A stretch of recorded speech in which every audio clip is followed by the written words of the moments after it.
Yesu yaja alokole abalire bibi.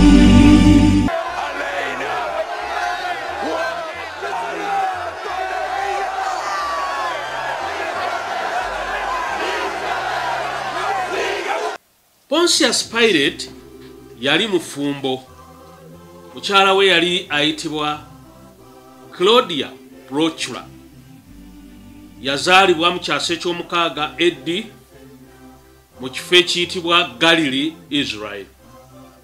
Alowoozebwa okubanga yalimu omusaayi gw'Abayudaaya. Ono yafuba nnyo okulaba nga mwami we tatta Yesu. Era njagala tulabe Matayo 27 olunyiriri olw'19 ebigambo bino. Naye bwe yatuuka ku ntebe ey'emusango, mukazi we n'amutumira ng'agamba nti omuntu oyo omutukuvu tomukola kintu n'akatono, kubanga nalumiddwa leero bingi mu kirooto ku lulwe. Oyo ye Claudia Procula. Ayamba mwami we okumugamba nti teyandisalidde Yesu musango. Era Yesu ng'amaze okukubibwa mu maaso ga Piraato n'okusalirwa omusango, yakwata tawero ze yaweereza ezasiimula Yesu omusaayi. Era Orthodox Church olw'omwoyo ogwo gwe yayina yamuyimusa, kyetwandiise venerating her to the level of a saint, n'afuuka omutukuvu mu Ethiopia. Oyo ye mukyala wa Pontius Pilate. Era bw'obanga wandyagadde okutegeera, obwo bwe buvunaanyizibwa bwe yakola wakati mu kuttibwa kwa Yesu. Njagala tulabe Yuda Iscariot, omusajja ateerya ntama, omusajja atalina nsonyi, omusajja ataswala newankubadde nga kirowoozeko okuba nti bino byonna yabikola, naye nga teyalowooza nti biyinza okuvaamu ekyo ekyavaamu ku nkomerero. Yuda Iscariot azaalibwa mu katundu akayitibwa Kerioth.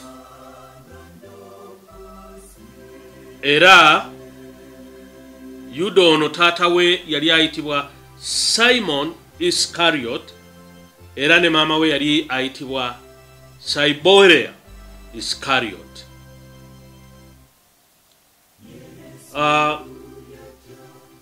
Ekigambo Iscariot mu lulimi Olulatini kyali kiyitibwa Scarius, ekitegeeza the daggermen.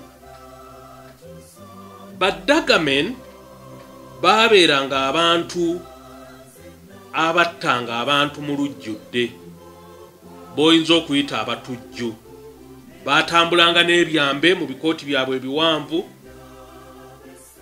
era olwo lwe lulyo Yuda mwe yava. Yuda amanyiddwa nti yali muwanika wa bayigirizwa 12 kyokka ataali mwesigwa bw'otunuulira ebyawandiikibwa. Yuda yafa awezezza emyaka 33 mu mwaka 3 AD. Yafiira Yerusaalemi era yeetuga bwetuzi. Oyo abagenze mu nsi entukuvu mulaba ekifo bwe yeetugira. Ploti eyo era kirowoozebwa ploti eyo ye yagigula, naye n'okutuusa olwaleero yasigala nga njereere it was not developed. Era bw'otuuka mu nsi entukuvu bw'otunuulira ploti eyo wennyamira n'okwennyamira.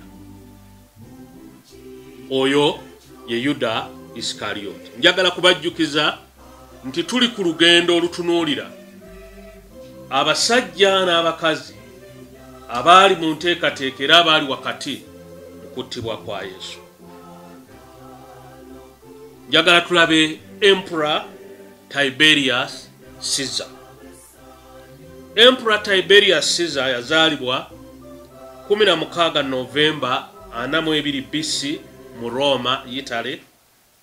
Era yafanga 16 March 37 AD at Miseno mu Italy.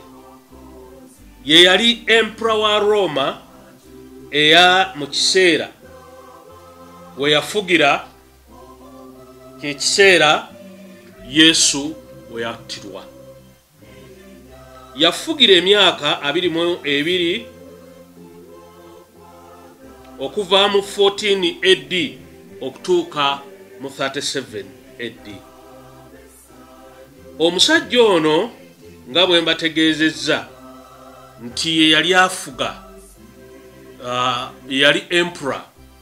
Emperor ye yalondanga abafuzi okugenda mu bitundu ebyenjawulo, era Pontius Pilate yali akolera wansi w'omusajja ono Tiberius Caesar. Tiberius Caesar yawulira Yesu n'ebye yakolanga. Yayagala nnyo okumulabako. Teyafuna mukisa.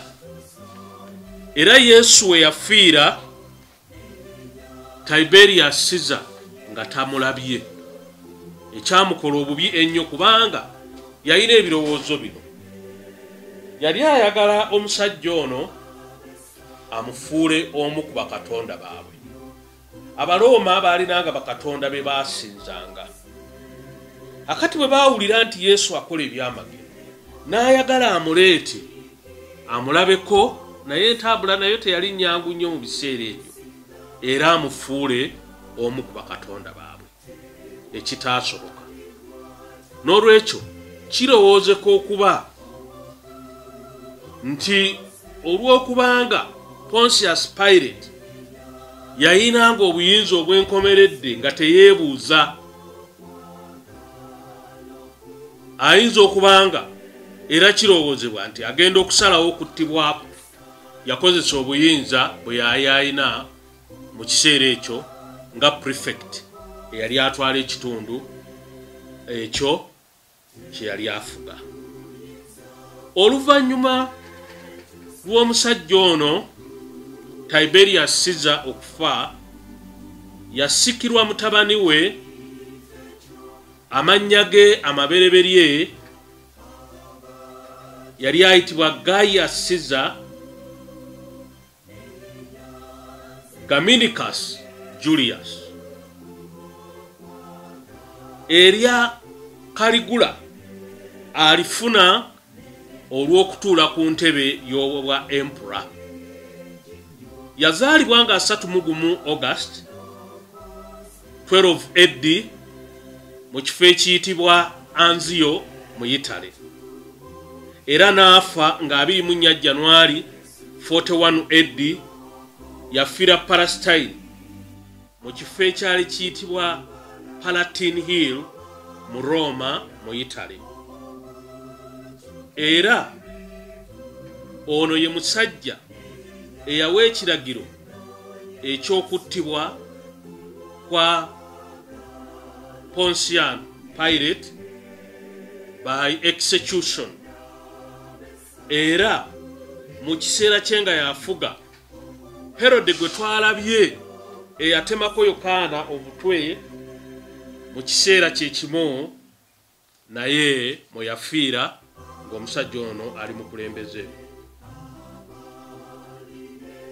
Era omusajja ono kirowoozebwa okuba nti naye yattibwa buttibwa mu kufa kwe.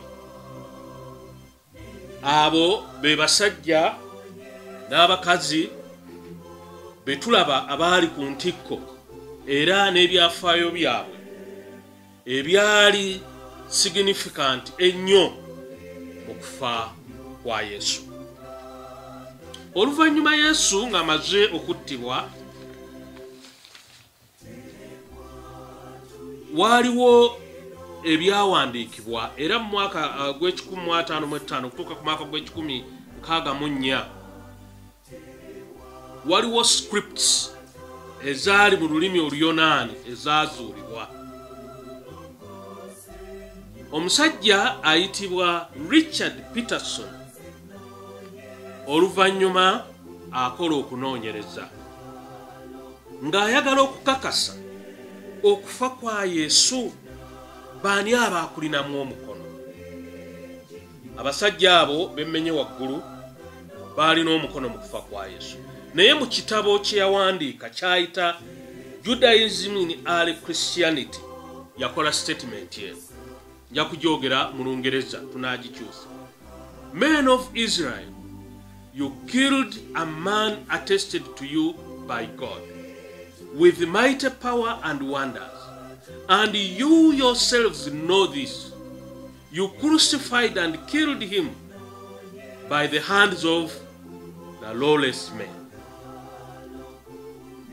Ebigambo bino njagala tulabe ebikolwa by'abatume essula 2 ennyiriri 22 wagamba bwe wati: abasajja Abayisirayiri muwulire ebigambo bino.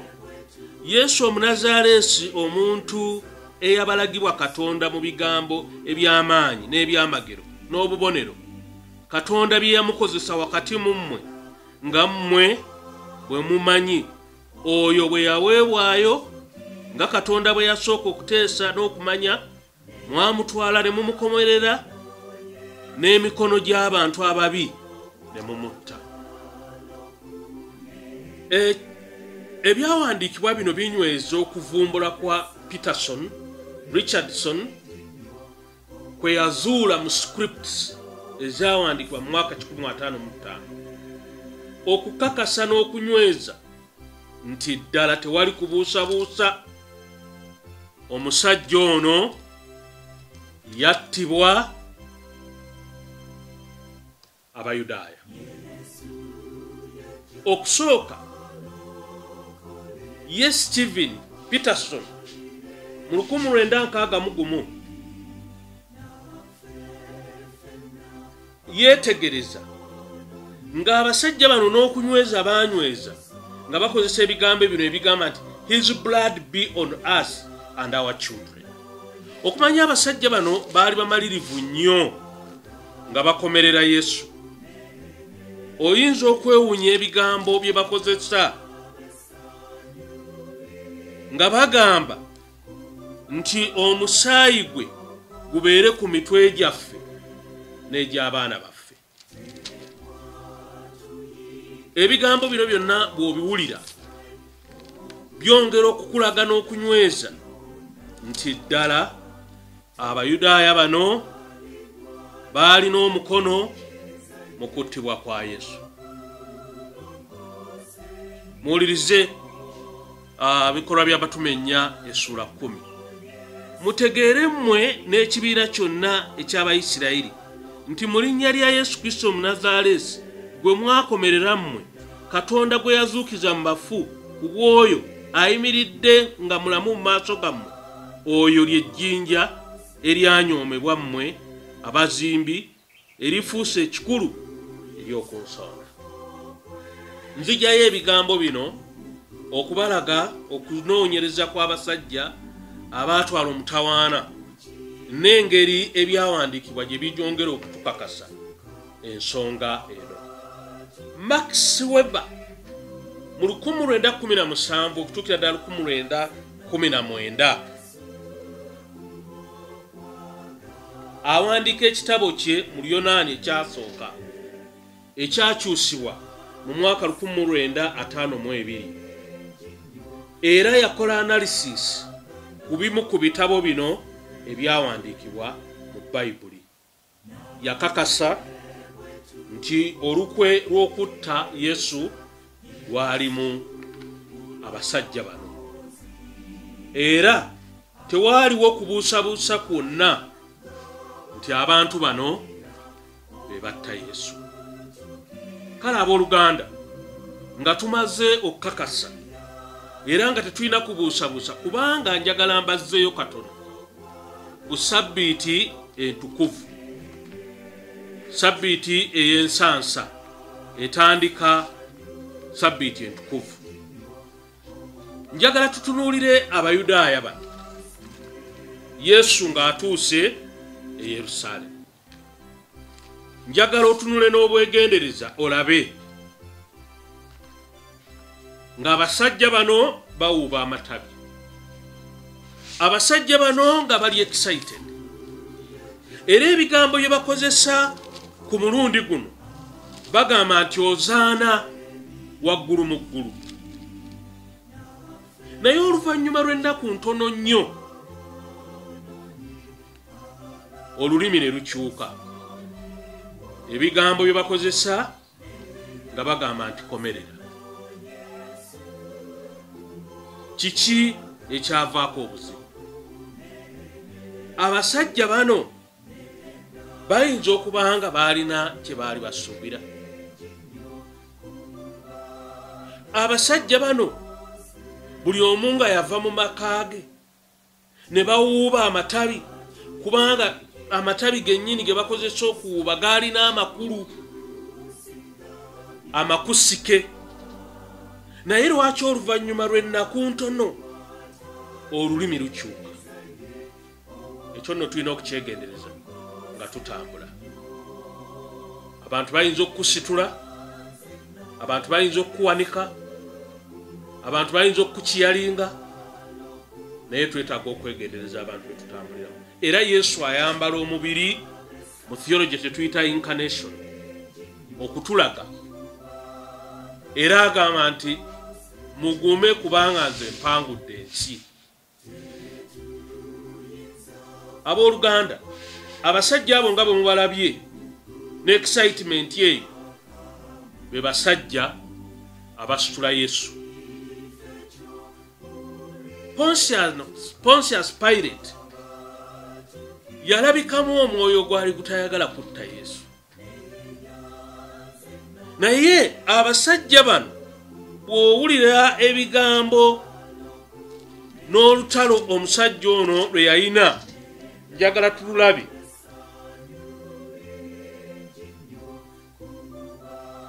Alinga eyali afunye omwoyo nti Yesu ono teyandikomereddwa. Muwulirize, katulabe Luka 23 olunyiriri olw'amakumi 20.